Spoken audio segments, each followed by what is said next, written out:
All right, guys, today we're going to be talking about slopes of parallel and perpendicular lines. I brought this reteaching sheet we're going to kind of work through today. I just wanted you to look at this top portion right here. It says, remember that parallel lines are lines that are in the same plane that do not intersect. Again, you can think about train tracks, for example. They never cross one another. If they did, it's going to be a major problem. And then it says, and perpendicular lines intersect at right angles. Now, this seems a little bit, I don't know, it seems a little bit hard to understand. So what I want to do is I want to switch over to a Desmos screen, and you've got this, hopefully you've already got this calculator in your repertoire. You can add this as an app on your phone, or you can get it on your computer, either one. It's an online thing. This a great graphing calculator. And you can see I've already got graphed here. I've got y equals 2x plus 2, just a standard old an equation of a line here. And you notice it is in slope-intercept form. So y equals 2x plus 2. Now what I want to do, I want to go ahead and create another line. And I want to do y equals 2x. We'll leave that part the same. And in this case, I'm going to put minus 2. I'm going to subtract 2. Notice what happens here. Just by looking, and again, you got to be careful about just looking at something and seeing, but obviously we know by looking at these equations of these lines that the slopes are the same because this 2 is in the position where the slope is if I'm looking at y equals mx plus b. So I've got the same slope, but you notice that the only thing that changed really is my y-intercept, okay? And so when you got the same slope, and that's basically what it was saying in that little instruction a few minutes ago, if you've got the same slope, then we can know for sure that those lines are parallel, okay? So the way that you tell if lines are parallel is they will have the same slope. Now let's, matter of fact, I'm going to go ahead and erase this one, and we'll keep this original line we started with. This time I'm going to do something a little bit different. I'm going to do y equals negative 2x. I'm going to keep the y-intercept the same, plus 2. So I've got the same y-intercept, but this time I changed the slope. I basically did the opposite. What I want you to notice is now all of a sudden this is definitely not parallel to that line, but is it perpendicular? Because remember, I'm going to flip back real quick. Remember, this says that perpendicular lines intersect at right angles. Okay, so if we look at this, is that really what we've got going on here? Is this a right angle? Well, just by looking, again, you got to be careful about just looking at stuff. But just by looking, you can kind of tell this is obtuse and this is actually acute. So we cannot say those are perpendicular because a perpendicular line makes a 90-degree angle. So we're going to have to switch this a little bit different. We're definitely not parallel. We're closer to perpendicular, but we're really not. So I want to do one more little change here. And remember, if I were to try to write this as a fraction, remember most of the time slope is in fraction form. So if I were to try to write this particular first equation as a fraction, I could write that as 2 over 1. So let's think about what the opposite of 2 over 1 is, or the reciprocal of 2 over 1 is. The reciprocal of 2 over 1 just simply means to flip. So instead of 2 over 1, I would have 1 over 2, or 1 half. So what I'm going to do now, the negative helped me. It got me to that point. So I'm going to change this right here. Instead of 2, I'm going to change this 1 half. And notice what happens. And it may be a little bit hard to see, but just by looking, you can tell that is definitely a 90-degree angle, okay? So what you can see here is, again, if I were to have the same slope, I'm going to have parallel lines. But if I have not only the opposite, which is the negative portion, but I've also got to have the reciprocal of the slope number, okay? So slope number up here was 2. So here you notice I went to negative 1 half, and all of a sudden we have perpendicular lines.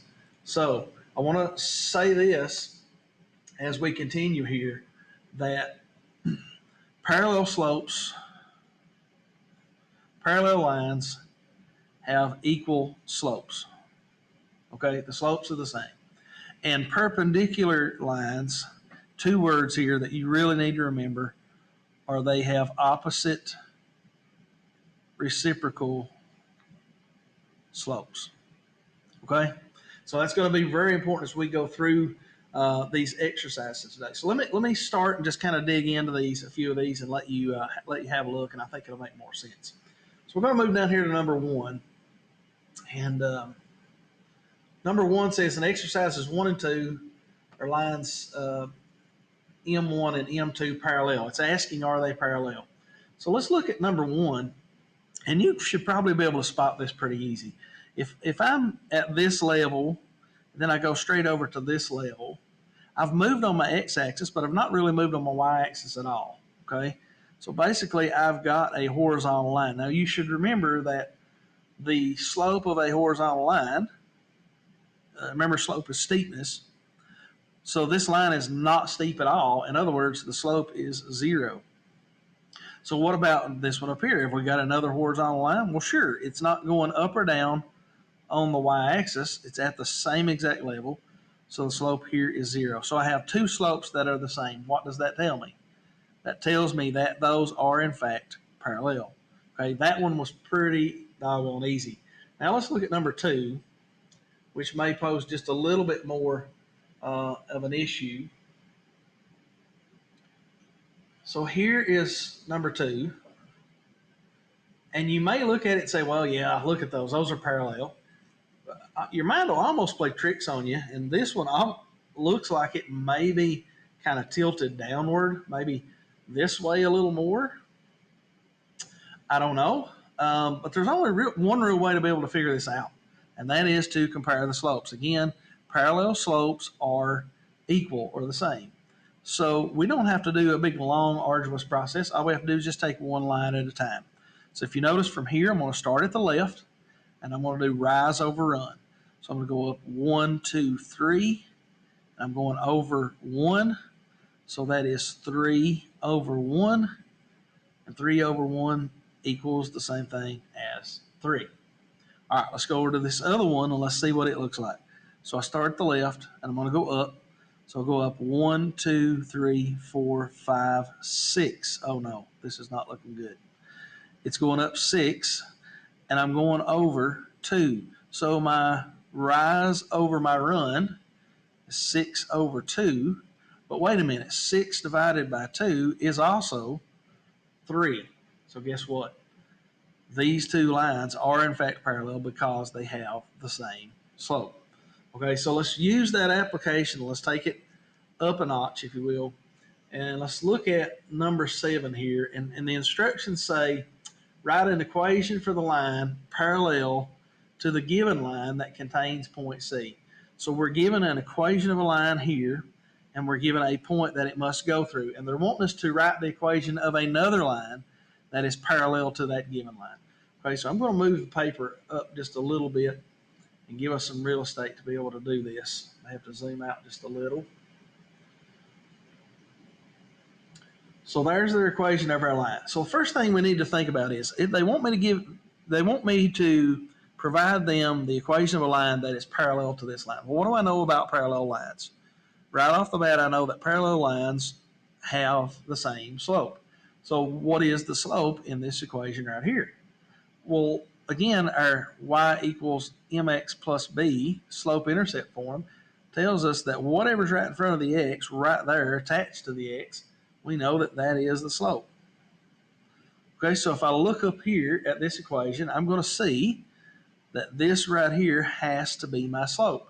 And so for number 7, that tells me that my slope, I'm going to denote that by m because that's what we're supposed to use, m equals 1/2. I know that has to be the slope of my new line. I also know that it goes through this particular point right here.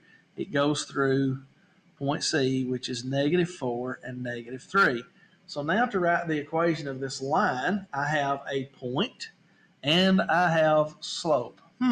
Wonder what we're going to use. Possibly what we used yesterday? I think so. It's probably the easiest way to go about this. So again, point slope. Y minus y1 equals m times x minus x1. Commit it to memory. Get it in your memory banks because you're going to be using it over and over and over again. Okay, so there we have it. Now let's use what we have to fill in the gaps. So I know this is my y coordinate right here, the -3. Remember, I always have to keep this as part of my formula. These negatives have to be there. So y minus a -3 equals m, which I know is going to be 1/2 if it's going to be a parallel line, times x minus, again, keep that minus as part of the formula, x1, and my x1 coordinate right here is -4. So -4. Now let's clean this up some because it looks kind of messy. So I've got y minus a -3. Again, negative, negative, double negative, or keep, change, change. I'm going to keep, change, change, and that actually becomes y plus 3 equals 1/2 times x. Here I have that same situation again, negative, -4, which makes that a +4. Again, that's why it's so important to make sure that that negative is part of your formula. All right, now let's see what else we have to do. We don't have anything we can do over here right now. So I'm just going to bring that down, y plus 3. The 1/2 I can go ahead and distribute through. So 1/2 times x is just simply 1/2 x. And 1/2 times 4. Well, what's 1/2 of 4? Well, 1/2 of 4 is just simply 2. So +2. And then the only thing I have left to do is to get this y by itself in order to get it in slope-intercept form, which means I have to subtract 3 from both sides. My final answer is going to be y equals 1/2 x minus 1. 2 minus 3 is a -1. So there we have it. There's the equation of the line that is parallel to the given line and the point that they gave us in number 7. All right, now let's look at perpendicular for just a minute. So now here's what they tell us to do on number 11. If you notice in number 11, they tell us to write an equation of the line perpendicular to the given line that contains point P. All right, so here's what we're going to do. I'm going to go ahead and transfer this problem over to the page. So number 11. Again, it says that my point, I'm going to go ahead and write that first, is 5 and 3. And then it tells me that I'm going to write the equation of a line that is perpendicular to the given line. Now let's just think about this. All I really need to think about is what the slope is right now. My slope right now is a +4. Now, I understand that perpendicular lines have slopes that are opposite reciprocal. 2 words, opposite reciprocal. So first, let's think about what the opposite of +4 is. Think about where the number 4 is on the number line. So if I had 0 here and I had 4 here, what would be the opposite of +4? Well, the opposite of +4 would be -4, right? Because it's exactly 4 units from 0. Okay? So the opposite is -4, but it's also wanting the opposite reciprocal. Well, how could I write -4 as a fraction? Well, I could write -4 as a fraction by -4/1. So then if I'm talking about the reciprocal of this number, then that means I simply just flip it over, and my negative can stay right where it was at. So -1/4. So if I'm talking about a line that is perpendicular to y equals 4x, then my slope for my new line that's going to be perpendicular needs to be -1/4. Okay, so I'm going to go ahead and put that up here. M equals -1/4, and we'll go ahead and do that work here now that we've got everything transferred over. So this is the specifications of my new line. I have a slope of -1/4, and it needs to go through this point. Again, I have the slope and I have a point. So why not? Let's use point slope form once again to try to help us get there. So we do y minus y1 equals m times x minus x1. Again, I'm going to go ahead and fill in what I know. Y minus, my y coordinate is 3. My m value is -1/4 times x minus my x coordinate, which is my 5 right here. And now I can start to try to do some math.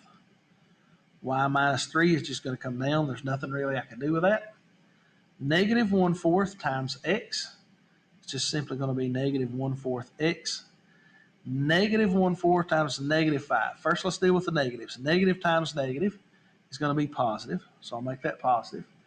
And 1/4 times 5. All right, so 1/4 times 5. Now remember, I could write that as a fraction. It doesn't really matter. So 5 over 1. And when you multiply fractions, you go straight across. So 1 times 5 is 5. 4 times 1 is 4. So that adds up to be 5/4. And now one last step that I need to be able to do is I need to get rid of that negative 3 that's on that side. So I'm going to add 3 to both sides, and here's where you guys are not going to be happy right now, because this is going to cancel. That's going to make us happy. Y equals 1/4 x, but now all of a sudden I have to try to add that up. 5/4 plus 3, and if you add those together, I'll spare you. If you add those together, you're going to get 17/4. And you can just leave it in an improper fraction like that. It's fine. When we get to higher level algebra, we'll actually be using improper numbers like this anyway, okay? And you can always use your calculator to do some of that addition for you. All right, last but certainly not least, let's look at one more type of problem. It says the instructions are tell whether JK and LM are parallel, perpendicular, or neither, okay? And you notice all that it gives me here is it gives me a bunch of points. We'll actually do two different types of these. So let's look at number 15 first. Let's look at number 15 first. And you notice here it just gives us a bunch of points. Well, we know that in order to figure out whether it's parallel, perpendicular, or neither, that we're going to have to figure out something on the slope. And all we're given is a bunch of points. Okay, again, this may not be very pleasant for you, but it's something that you already know how to do. So let's go ahead and label our points, because it tells us that I have line JK and I have line LM. So think about the fact that this is one line and this is one line, okay? So here's what we're going to do. Take them one piece at a time.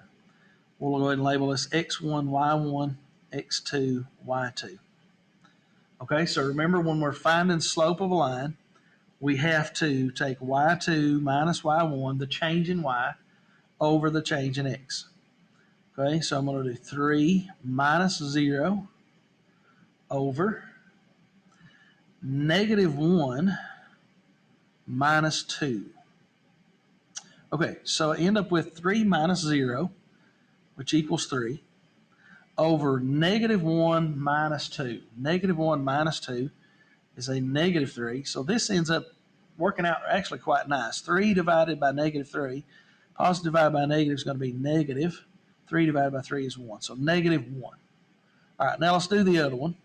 So I'm going to call it X1, Y1, X2, Y2. And I'm going to do the exact same process again. So again, I'm taking my change in Y, Y2 minus Y1, or 5 minus 4, over negative 1 minus 0.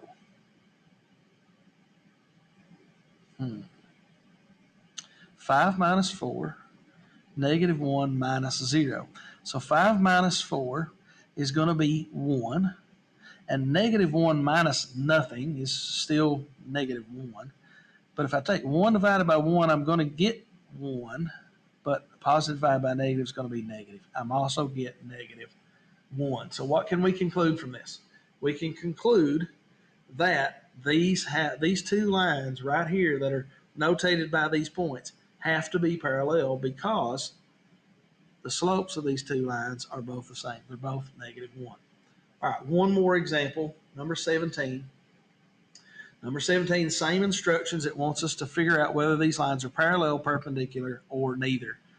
Well, I want to caution you, because the initial thing that we would probably want to do is just start saying, well, there's my X term, and here there's a 1, and there's a negative 1, so it must just be neither. Well, I want to caution you to say that you can't really tell right now, because these in particular are not in slope-intercept form. So it's going to be really difficult to figure out whether these are or are not. So here's what I want to do. I want to transfer these down to the bottom of the page. these two equations. And we're gonna work these out together and figure out whether they are, in fact, parallel, perpendicular, or neither. So all I did was just transfer these two equations right here down to the bottom so we can take a look at it. So here they are. I'll zoom that back out a little bit. Okay, so there's our two equations that we're really talking about.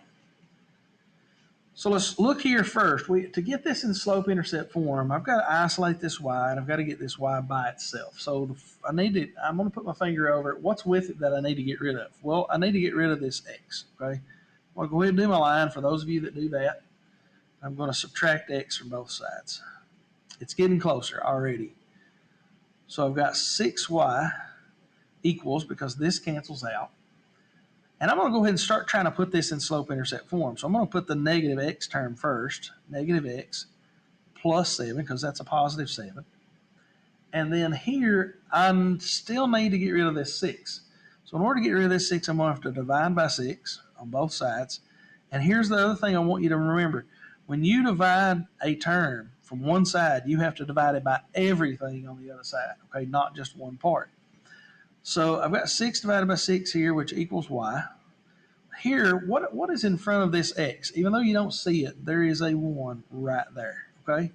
And here's what I want to tell you. Really, it doesn't matter what this y-intercept is, because in order to figure out whether these are parallel, perpendicular, or neither, all I'm really interested in is the slope. So I found my slope to be negative 1/6.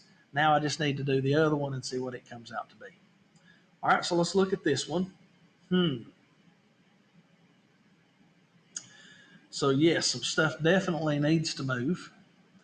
But again, I'm trying to isolate this, which means I need to get this x to the other side. So right now I'm subtracting an x. So I'm going to add an x to both sides. And let's see what we have.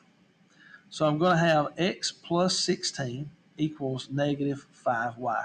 Now I could just as easily go ahead and reverse these around, put this one over there and that one over there, and it still means the same thing. So as a matter of fact, I'm going to do that. So I end up with negative 5y equals x plus 16. You notice what I did? All I did was just switch ends with this. It doesn't matter whether one's on one side or the other, but this looks more like slope-intercept form to us, and we're basically at the same point that we was over here a while ago.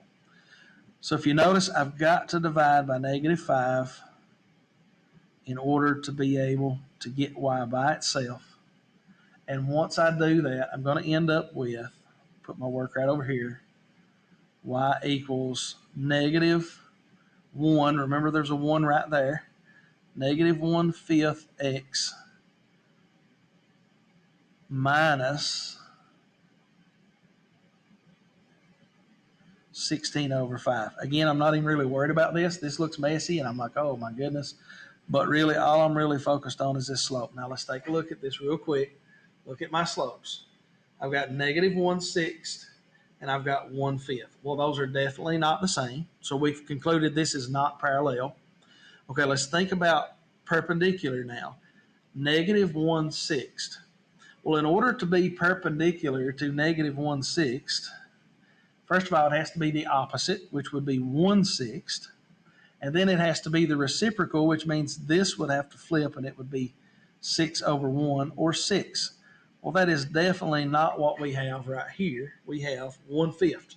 So we've concluded that it's not parallel and it's not perpendicular. As a matter of fact, this one is neither. Okay. So hopefully this has helped you. Your practice is going to be very, very similar. There will be a couple of application problems on your practice. But again, those are there to kind of challenge us and to make us think beyond just the content. So again, I'm always looking for effort. Just do your best on those and see what you can come up with. Have a great day.